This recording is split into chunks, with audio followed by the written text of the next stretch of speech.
Welcome to AI Book Highlights. Glad to be here. Today we're looking into Bob Proctor's You Were Born Rich. Yeah, it's a fascinating book. Really challenges how most people think about wealth. Exactly. He basically says, forget chasing it, the potential for abundance. It's already inside you. hmm You just need to kind of reach over, as he puts it, and rearrange the pieces Right. So our goal today is to unpack some of his main ideas. and see how you can start applying them, like right away, even before you finish the book. Okay, so Proctor's whole angle, it comes from this idea that, well, interchange comes first, right? Absolutely. It's about shifting your internal landscape, Yeah. your mindset, your beliefs. He argues that's what changes your results out there in the world. Yeah, less about frantic searching and more about just recognizing what's already, available to you. Potential. Okay, let's get into the first highlight then. He calls it, you are an image maker.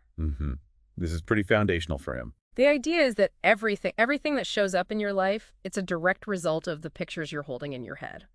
Yeah, he says we think first, form an image, then we act. He uses that simple chair example. Someone had to imagine sitting comfortably first. Right, hold that image. And then they built it. And he believes we can all tap into this universal thinking stuff. To create images of what we want. Prosperity, success, whatever. Like that story of the minister and the farmer. God provides the rain and sun, the potential. But the farmer has to plant the seed, work the land, use that potential based on their vision. Exactly. And persistence with that image is crucial. Think Edison, Ford. They failed loads of times. But they held on to that mental picture, didn't they? That's the idea. The subconscious works with those images you feed it consistently. Vague thoughts get vague results. Interesting. So the second point shifts focus a bit. Money is a servant. Yeah, this is a big one. Money's obviously important, right? It affects so much. Sure, in our society, definitely. But Proctor insists you have to remember who's the master. Money serves you, not the other way around. He warns about that trap, loving money and, using people. Right. He flips it. True success, he says, comes from loving people and using money as a tool. And it's not just luck either. While luck might play some part. Sure, chance happens. Money is an effect. You have to earn it, effort, work. And it needs to circulate. Hoarding it makes it useless. Like that Mr. Chapman story, hiding cash away where it does nothing. Exactly. It's like stagnant energy. Its value is in its movement, its use. And just knowing financial principles isn't enough, is it? No, not at all. It's the understanding and the application. You have to internalize it. Start thinking like you're already wealthy, surrounded by abundance. Yeah, let that feeling, that vibration attract what you need. It's a mindset shift first. Okay, which leads nicely into the third highlight. How much is enough? Be specific. Ah, yes, the specifics. This is critical for his method. He says activating prosperity requires defining exactly how much money you actually desire. Because the subconscious, like we said, thinks in pictures. Lots of money is just too fuzzy. Right. So no clear picture, no clear target. Exactly. He suggests actually sitting down, making a detailed list. Of expenses for the next year. Visualizing how you want to live. Yeah, food, housing, travel, everything. And put specific costs on them. It sounds like hard work, but he says it develops a more disciplined mind. It does. It forces clarity. Yeah. And even if you're in debt now, Mm-hmm. a specific plan can be the path out and towards wealth. Maybe even on your current income, with focus. He also mentions insurance here, doesn't he? Life, disability. Yeah, reframing it, not just an expense, but a tool. Creating an instant estate, he calls it. For security, peace of mind. Right, and managing debt actively, having an orderly repayment plan, seeing your mortgage as an investment maybe, not just debt. It's all about specific proactive planning. Okay, specific planning. Got it. Number 4 takes us somewhere a bit different. Let go and let God. The power of faith.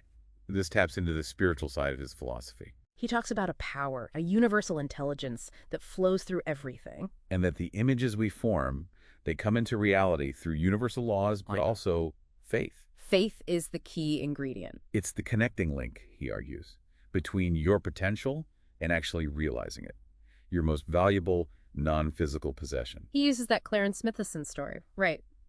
Letting go, trusting things will work out. Yeah, that surrendering combined with faith can make seemingly impossible things happen. So the strength of your faith directly impacts what you achieve. That's his position. Intensity, persistence of faith. Look at David and Goliath. Right. Faith in his ability, even without the usual tools or advantages. It shows the prosperity starts inside. An awareness of abundance in that spiritual realm first. So there's no actual lack of supply out there. Only limits in our awareness or our faith to access it. That's the idea. Okay. And the fifth highlight ties a lot of this together. Expect an abundance. Expectation is crucial. You can't have wealth physically, he says, until you first see it mentally. Right. You have to conquer internal poverty, that feeling of lack, before you can overcome external poverty. He uses that analogy, the couple with the light bulbs, unaware of the full power available. Yeah, we limit ourselves. Thoughts of doubt, fear, they constrict the flow. So you have to consciously decide to change your habitual thinking. Yes. Become open, expectant.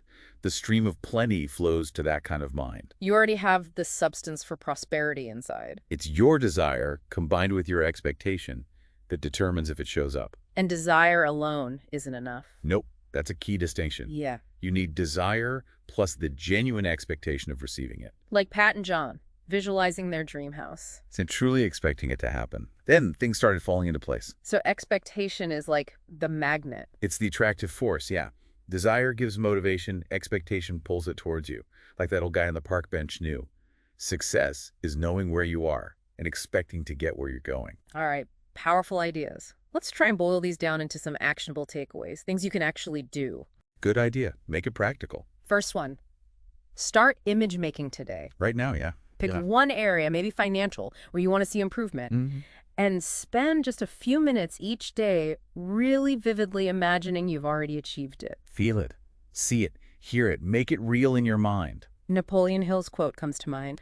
Whatever the mind can conceive and believe, it can achieve. Exactly. Build that mental muscle daily. Don't just wish, visualize. Okay, second takeaway. Conduct a vacuum law assessment. Ooh, I like this one. Decluttering. Yeah, look around. Physical stuff, but also mental stuff. Limiting beliefs, negative thoughts. Things you don't need, things that drag you down. Make a conscious choice to let them go. Give stuff away. Challenge those negative thoughts actively. Because nature abhors a vacuum. Right. Create space. Exactly. You make room for the new, the positive, the abundance to flow in. It's mental and emotional space too, not just clearing your closet. Let go of old resentments, doubts. Makes sense. You got to clear out the old to welcome the new. Definitely a prerequisite for receiving sometimes. Okay, final actionable takeaway. Practice 333ing your wants. This is inspired by Bob Templeton, right? Yeah. After the tornado. Yeah. Pick a specific goal. Get a piece of paper. 2 columns. Why I can't on one side, how I can on the other. But here's the trick. You only focus on the how I can side. Any why I can't thought pops up. You just mentally say, next, and dismiss it immediately. Keep forcing yourself to generate how I can ideas until you have a real plan. It's powerful because it directly fights that habit of focusing on obstacles. Shifts you from problems to solutions. Instantly. You become resourceful, find pathways you wouldn't have seen otherwise. It forces proactive thinking. So those are some really concrete ways to start applying Proctor's ideas. Yeah, they really shift the focus inward onto your own power to create change. These insights from You Were Born Rich, they offer a compelling way to think about abundance, don't they? Absolutely.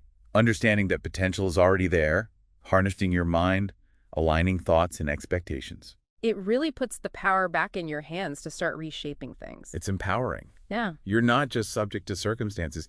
You have this innate capacity. So if these ideas resonated with you and you want to go deeper, explore the full scope of Proctor's thinking. We definitely recommend getting a copy of You Were Born Rich. It's worth the read. We've put a link to the book in the description for you. Check it out.